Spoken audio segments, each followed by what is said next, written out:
Bonjour, doctor. Hello. So we already introduced conservation equations for mass and momentum. Now we'll go over the energy equation and the appropriate boundary conditions. We'll solve some simple problems together. And this will be an introduction for more complex problems that will require CFD simulation. So to start with, we can write the energy equation in several types of coordinates, in Cartesian coordinates, cylindrical coordinates, or spherical coordinates. But for any type of coordinate system, the starting equation is a balance of energy, and it will state that the time rate of change of energy. So if I have transient application, the accumulation of energy in the system or the loss of energy can be divided into the net rate of heat added plus the net rate of work done. Okay. When we put a plus here, this means we consider that work done on the system is considered as positive and work done by the system is negative. If we use the minus convention, then it's we are reversing the convention we take, and then we consider that a work produced by the system is positive and the work done on the system is negative. Now, how to express the time rate of change of energy? The time rate of change of energy is, if you want, the mass of the control volume you are considering times the derivative of energy per unit time, where E is the energy per unit mass. Okay, so since E will represent the energy per unit mass, then for a certain system of mass m, we should multiply dE by dt by the mass of the system to get the total rate of variation of energy, and the mass is rho times volume. So if I consider a volume in Cartesian coordinates, I can take a volume of sides delta x, delta y, delta z, and then dV or volume considered is delta x, delta y, delta z. Now, let us take a control volume and do the analysis of the different rates of heat and work that can cross the system, okay, to be able to write the energy equation. So here we'll do analysis on a small control volume. And you know that whenever we talk about heat, we are talking about fluxes that can come in or out. So if we want to represent heat added, okay, then we consider, in this figure here, we just consider fluxes along x. But of course, when you write the equation, you will add fluxes in x, in y, and z. Because you know that energy is not a vector, it's a scalar.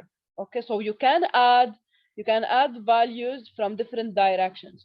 So for, let's say, for heat addition, you will add fluxes coming in x, two fluxes coming in along y, two fluxes coming in along z. Okay, because all of these are, if you want, are scalar, not vectors, and we can add then fluxes coming from different directions to get the total heat added, and to get the fluxes of heat getting out. So we do minus summation of fluxes getting out. And as we expressed conservation of continuity of momentum, we can use the Taylor expansion. So if we have that at a certain phase, the flow rate is Qx, for x plus, for this phase here, which is x plus delta x, we can express the flux getting out as Qx plus del Qx by del x dx.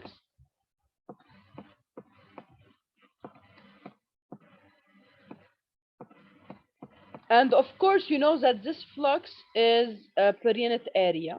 Okay, so this is why after getting value of Q at x plus delta x, I multiply by the area, which is delta y times delta z.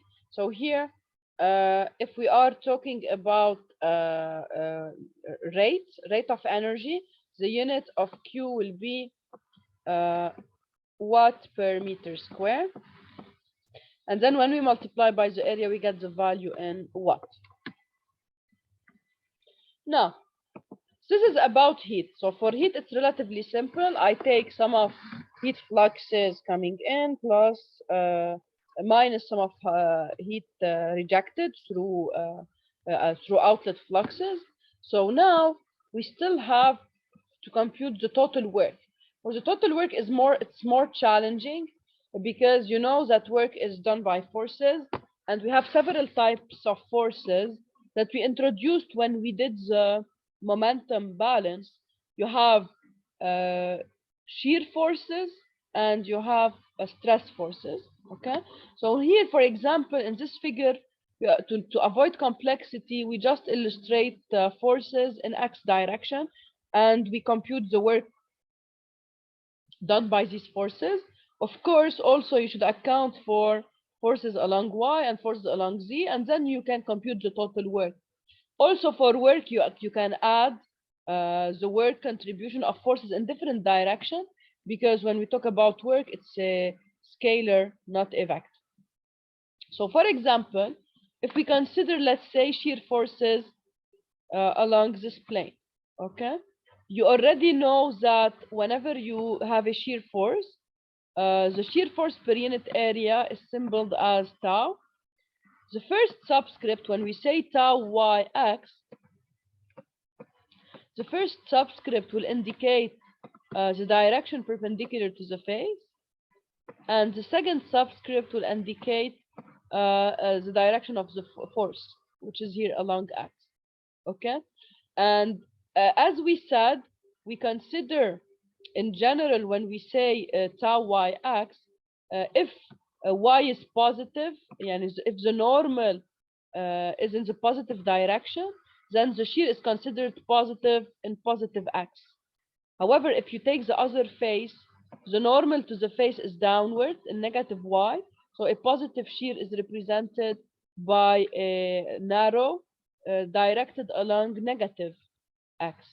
Okay, so on the bottom level, this is tau yx. On the upper level, it is in the opposite direction to follow the positive convention. And as we said, because we are applying Taylor expansion, if we have the value of shear at this level is tau yx, the value of shear of the upper level will be tau yx plus tau yx del tau yx over del y.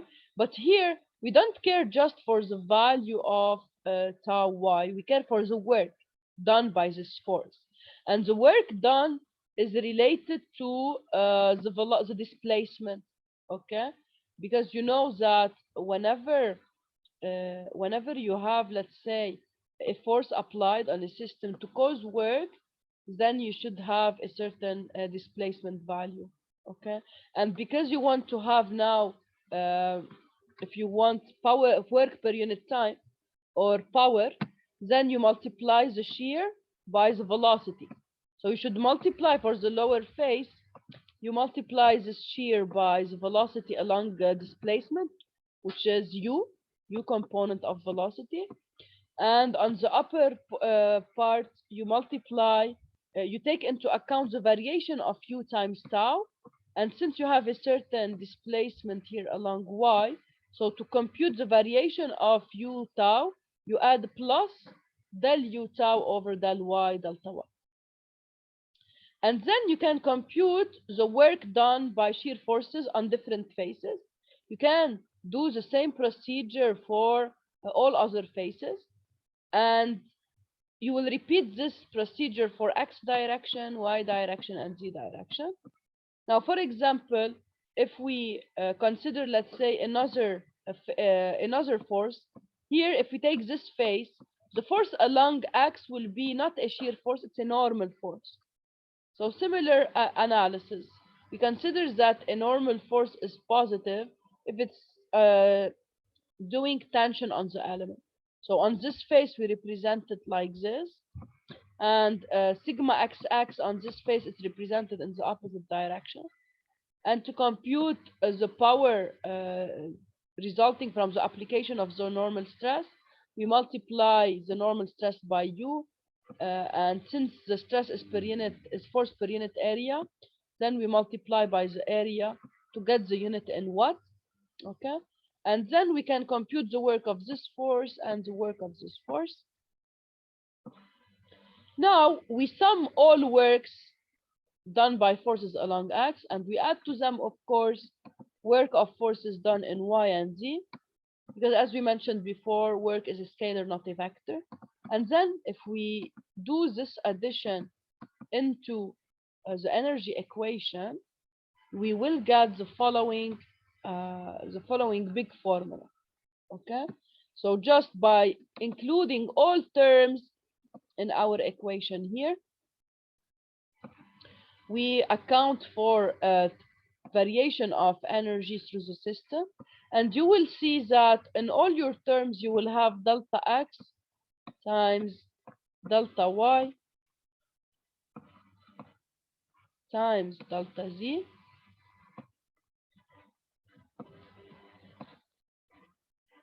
and these terms then will cancel out from all sides. Okay, and then you will end up with this complex energy equation. Of course, it's a complex relation, and if you look at it, you consider that it's not easy to solve. However, we'll see that in simplified problems, you can do a lot of simplifications that will make this form much easier to work with. Okay, so we have already these terms are due to work of forces, and these terms are due to heat balance.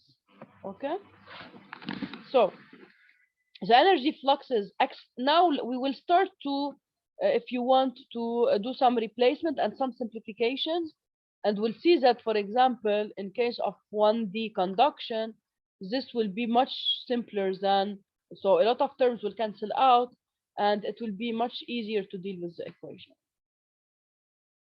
So as you can see here, you have, for example, for the energy fluxes, they can be formulated by applying the Fourier's law of heat conduction.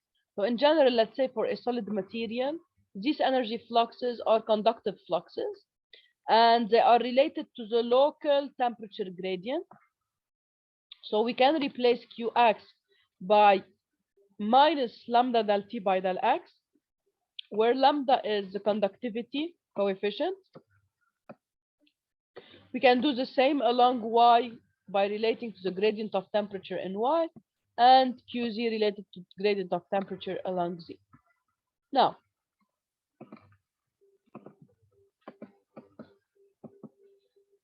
if we replace in the previous equation, okay, and we lump, if you want, a lot of terms, viscous stresses effects will be lumped into one term phi. So, and in general, okay, whenever we deal with a solid application, in general, we can consider that the dissipation function, which related to viscous stresses work, can be neglected. Okay, so we'll see that all of these terms that are coming from shear forces for application in, let's say, in solids where that are not undergoing like shear deformation effects, we can neglect this term. And what about the normal stresses? For the normal stresses, okay, also in case for certain, if you want, particular cases, the normal stresses will be related if you have, let's say, a certain solid, we can show that we can relate them to the pressure variation. Okay, you will not go over if you want any details of this, but you can see that for a certain material or let's say behavior, you can relate this stress to the pressure applied in X, Y, and Z. And for a solid point, we can see that for a solid material, we can show that the pressure is independent of the direction at a certain point. You can study this in solid mechanics, and for fluids also you can see it in fluid mechanics. So you are able to relate the stress to the pressure state, and then your equation will be simplified to the following terms. Okay. Now, so here we will see that the dissipation function is representing a source of energy due to the formation work done on the fluid. This work is extracted from the mechanical energy causing the fluid motion, which is converted into heat. Therefore, we have not defined until now so far we didn't define the energy of the fluid. And this energy is often described as the summation of internal energy, kinetic energy, and gravitational potential energy. And also we can see that the gravitational effect can be taken into account by an expression for the potential energy, and that can be considered as a source term. And if you remember in dynamics, potential energy effects can be accounted by the work of weight done on the system. Now, for compressible flows, the energy equation is often rearranged in order to give the expression of the enthalpy. Okay. Now, you just should know that you have that the enthalpy is related to the internal energy, and when you write your energy balance, okay, you will have this term that will figure out. So this is why we can say that whenever you have a fluid flow, inlet and outlets, you can replace the internal energy plus the effect of pressure forces by the variation in enthalpy. Okay. Now, when we deal with solids, this will be much simpler. Okay, you don't have fluxes, you just have conductive effects, so all of these terms will cancel out. However, when you deal with a fluid, let's say you have a fluid that is passing over, let's say, a certain system, you should account for the energy transported by the fluid. You can say that the energy of the inlet is m dot inlet times enthalpy at the inlet, and the energy flux getting out is m dot out times h out. Okay, and then you can, if you have a transient application, the difference in these values will give you the storage term within your system. If you have other heat sources, you should add also the heat fluxes to estimate the change of energy within your fluid. In this course, we'll consider fluids and solids in CFD. Okay, so in case when we treat fluids, it will be little bit more complex because we have fluid motion, while in solids it's easier. You have conduction transfers through the solid, and then at the boundaries you can have exchange by convection or radiation effects, etc. Okay, so now let us start to do some simplifications.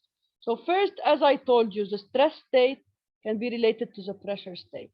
And in case we assume that the fluid is incompressible, then we can end up with some additional simplification. Rho is constant, okay? So no need to, because if rho is variable, this is more challenging, since whenever you derive any variable multiplied by rho, you cannot take rho outside. So this will complicate the derivation. When your flow is incompressible, for terms where you have rho in the derivative, you can take it outside of the derivative. So neglecting the kinetic energy, the enthalpy can be reduced to CPT. So you can relate the enthalpy state to your temperature. So when we do analysis of incompressible fluid and we consider that we are working, let's say, at constant pressure, we have that H can be linked to temperatures through Cp times T. And if we deal with a constant pressure application, Cp will be constant. Of course, in case pressure is varying, Cp can vary, but sometimes, especially in solids, you can see that the variation of temperature will not affect a lot the coefficient Cp. This is why a good assumption is to replace H by Cp times T. And already, this will simplify the modeling approach, okay? Because the energy now, the energy of your system can be computed when you say dE by dt, which is related to the change of enthalpy. Then dE by dt can be simulated by the variation of temperature. So the total derivative of temperature with respect to time times rho Cp, which is considered as a constant. So we can take it outside of the integral, which will, outside of the derivative, which will simplify things, equals to, from the other side, we'll have the conductive fluxes. In addition to, as we discussed before, the normal stresses effect and the shear stresses effect. But again, we can, for the majority of practical fluid engineering problems, the derivative of pressure del P by del T and the dissipation function can be neglected, and then we'll get a much simpler form of our problem, which states that the variation of temperature, the derivative of temperature within my system is related to the conductive fluxes going through my system. And we'll see that in particular, in 1D application, I can easily obtain an analytical solution. I just have to know what are the boundary conditions imposed. Okay. Any question until here? We'll take examples to see how this can be simplified in case of simple geometries as 1D variation of temperature. دكتور بس وين قلتي نحن عندنا H عملنا لها replacement by Cp times T؟ اوكي انت هون بالانرجي whenever you compute total energy في بقلبها الانترنال energy، في بقلبها الكايناتيك energy، في بقلبها البوتنشال energy etc. اوكي هلا عاده يلي بينعمل انه البوتنشال energy you can account it بالسورس term مع الورك اوف ويت، صح؟ لانه انتم بتعرفوا انه الفاريشن in gravitation in البوتنشال energy هي is due to the work of weight. اوكي هلا بالنسبه للكايناتيك energy وقت نحكي ب solid applications و liquid application with and we assume incompressible effects, we can consider that the kinetic energy variation can be neglected. اوكي ساعتها الدوميننت term بيصير الانترنال energy. بس وقت يكون عندنا fluid يعني in particular بس يكون عندنا fluid application، في عندك اذا بتتذكروا بالفلويدز عملوا لكم derivation للwork of pressure forces. الwork of pressure forces if you account for it from this side هيبين الترم integral minus integral PdV. Okay, and if you take this term to the other side, you assume انه you can deal with constant pressure application. فيك تطلع P لبرا بصير عندك from this side بصير عندك U plus PV. And U plus PV هي ال definition of enthalpy. يعني الانثالبي جاي من the internal energy will effect of pressure forces. بس لانه هيدا الترم يعني انتم بالثيرموداينامكس بتعرفوا انه في tables developed للانثالبي ولل values function of temperature. فبما انه بهالايكويشن if I rearrange terms هيبين معي الانترنال energy اللي هي contributor للtotal energy per unit mass will PV term اللي هو خاصه بالwork of pressure forces على الباوندريز. يعني انت بس تاخذ let's say a fluid in a duct, when you compute the forces, the work of forces هتاخذ the pressure forces work from each side. Okay, so you can combine, if you take this term to the left hand side هيبين معك U plus PV. ساعتها you can lump these two into one term اللي هو الانثالبي. اوكي من هون بتبين الانثالبي اللي هي combination of a term of the internal energy of the energy اللي هو internal energy plus the contribution of work of pressure forces. وباقي الترمز الكايناتيك والبوتنشال عادة الكايناتيك for applications incompressible application for solid و fluids فينا نعتبر انه no variation in kinetic energies بقلب السيستم. اوكي يعني انت عندك particles عندهم اكيد motion. فإذا عندك change in kinetic energy لهول particles حتتغير التوتال energy للسيستم. بس if you just have يعني وقت يكون عندك duct والcross sectional area is not varying والvelocity يعني البulk velocity هي ذاتها. اوكي you can consider انه ال variation of energy مش هتكون through kinetic energy هتكون through variation in enthalpy اللي هي related لل temperature variation للparticles طبعا. اوكي ماشي الحال. سوري كنت نسيهم هيك شوي ديتيلز. لا مش مشكلة it's fine ولا مش no problem. Okay.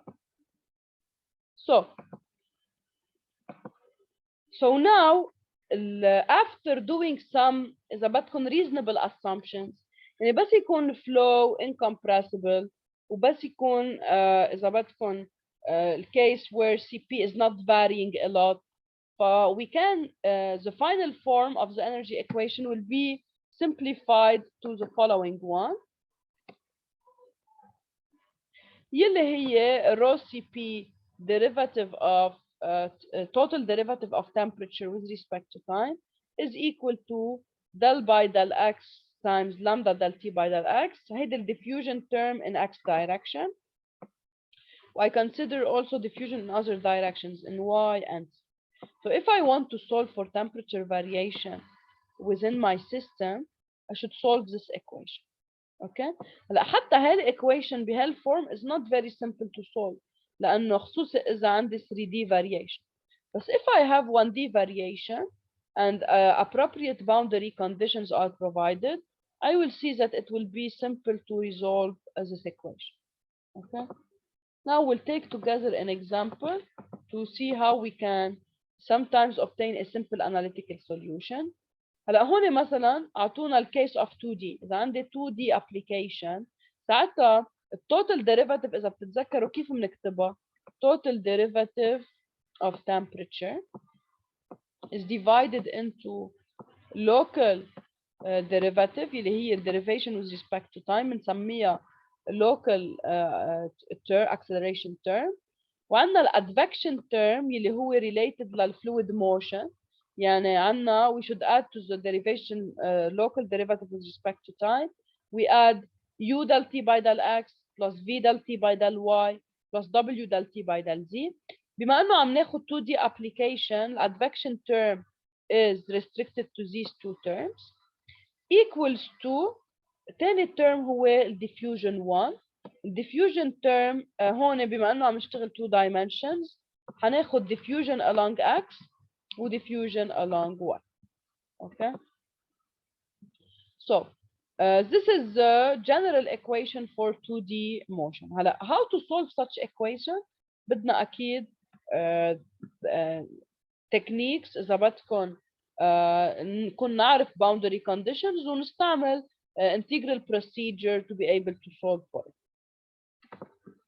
Now what are the typical boundary conditions given? يعني أنا إذا عندي heat problem and I want to solve such differential equations but the boundary conditions and boundary conditions can be of different types. Here this table will summarize the different types of boundary condition for heat diffusion equation. يعني for example إذا عندي a simple example عندي wall and this wall is subjected to outer environment. The condition على outer environment will affect the temperature distribution within the wall. أول possibility هي إنه I impose a certain surface temperature. Okay, if I impose a certain surface temperature T at surface, this will affect the profile of my temperature inside the wall. Another type of boundary conditions إنه أنا أعطي heat flux. Okay. يعني مثلا تنقول عندكم solar flux عم يضرب الwall. So this will lead to energy entering the wall.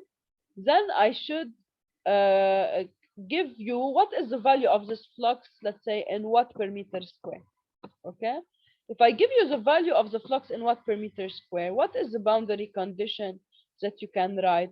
You say that this flux will enter the system and will lead to a gradient of temperature at the surface level. So I can say that the gradient of temperature in the wall at x equals 0 اللي هو computed by minus k أو lambda. K و lambda are used as symbols of conductivity times del T by del X at the wall level. Okay. At the wall level يعني على x equal to 0, let's say the origin of x على wall corresponding to x equals 0 is equal to the flux I am imposing, is equal to this flux in watt per meter square that I am imposing. Okay. Now, another possibility is to say that I have an insulated surface or adiabatic surface. This means that this surface will prevent any heat exchange with the outer environment. يعني this means that the flux between the wall and the outer environment is 0. So whenever they tell you, this surface is adiabatic or well insulated, you can say that del T by del X on the boundary, on the wall, is equal to 0. Another possibility of boundary conditions is to give a convective flux. Yani if you say that this wall is exposed to a stream of air characterized by a certain temperature T infinity, and you have a convective coefficient between the stream and the wall defined by a convective coefficient A, then we know that convective heat Q convection in watt per meter square is given by H, which is the convective coefficient, times delta T, which is the difference between the temperature of the fluid stream minus the temperature of your surface, اللي هي الwall هون. Okay? So since in this way, إذا بدكم هيدي similar to very similar to boundary condition 2, بس بدل ما يعطوني ال value of the flux, they give me the value of the convective coefficient and the temperature, the fluid stream temperature over the wall. So I can express this convective flux function of H and T infinity and T wall, and this will be equal to this convective flux will be equal to the conductive flux through the wall at x equals 0. So the equation I can write is that H times T infinity minus TW is equal to minus K del T by del X يلي هي ال conductive flux على ال wall surface for x equals to 0. Okay. So this is in summary the type of boundary conditions that can be provided. Now, let us do a practice on how to solve a problem analytically. Okay. For example, to illustrate the application of the energy equation, let us consider the following problem. We will consider a steady state heat conduction across an infinite long solid slab with a finite thickness as illustrated in the figure. And we want to determine the analytical expression based on the boundary conditions. So we have two parts. The difference between the parts is the boundary conditions imposed. So the energy equation will have the same form in cases A and B, but the only difference will be in the boundary conditions, which will lead, of course, to a different solution. So they are saying to us in the first scenario, what do we have here? We have a wall, and the wall is subjected to two different temperatures على the extremities. يعني let's say this is the outer surface is exposed to T0 and the inner surface is exposed to an imposed temperature Tf. Okay, and since it's a solid, so the only way of transferring through the solid this energy is conduction, mainly. Okay, now why conduction will be along x and not in x direction, not along y or z? Who can tell me?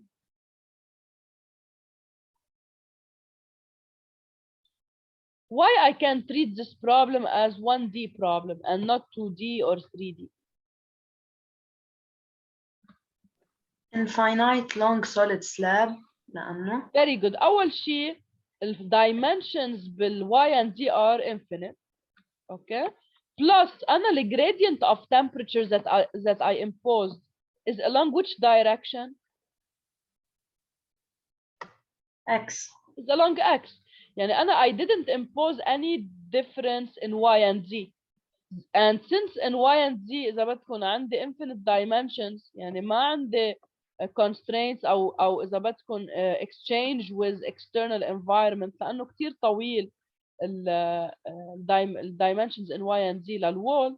So I can just consider that the dominant transfer will take place along x where I imposed a gradient of temperature. So I have constraints from both sides in x, while along y and z I don't have this. I have infinite dimensions. So this can be treated as 1D problem. And since I know the boundary conditions, I would see that it will be very simple to get an analytical solution. هلا مثلا CFD فيكن we can if you want we can practice on CFD to know if we are able to build a good geometry and have good results by trying to simulate first simple examples as this one. أنا إذا باخد wall where the thickness is much smaller compared to the height and width, and I impose بالboundary conditions تبعي بالsetup I impose a temperature T على surface here and another temperature على outer surface وهونيك على الباقي if you want على surface الباقيين I impose adiabatic conditions لأنه due to if you want very يعني عندي إذا بدكم very large sizes والmain system حيكون يعني إذا بدكم الهيت ترانسفير حيكون dominant in this direction أو حتى كمان I can verify إنه لو ما حطيتهم adiabatic. Let's say if I can impose مثلا T environment إنه هون عندي كمان T0 T0 هشوف إنه المين variation هتكون along the x direction. Okay. حتى if I impose different temperature هون لأنه اللينكس كتير كبيرة الترانزيشن effect يعني الفاريشن gradient of temperature حيكون صغير لأنه أنا عندي دلتا T over a big length L يلي هيخفف ال variation of temperature with space. Okay, so I can verify by simulating such simple examples إنه ال CFD حيعطيني prediction لل profile of temperature وحنشوف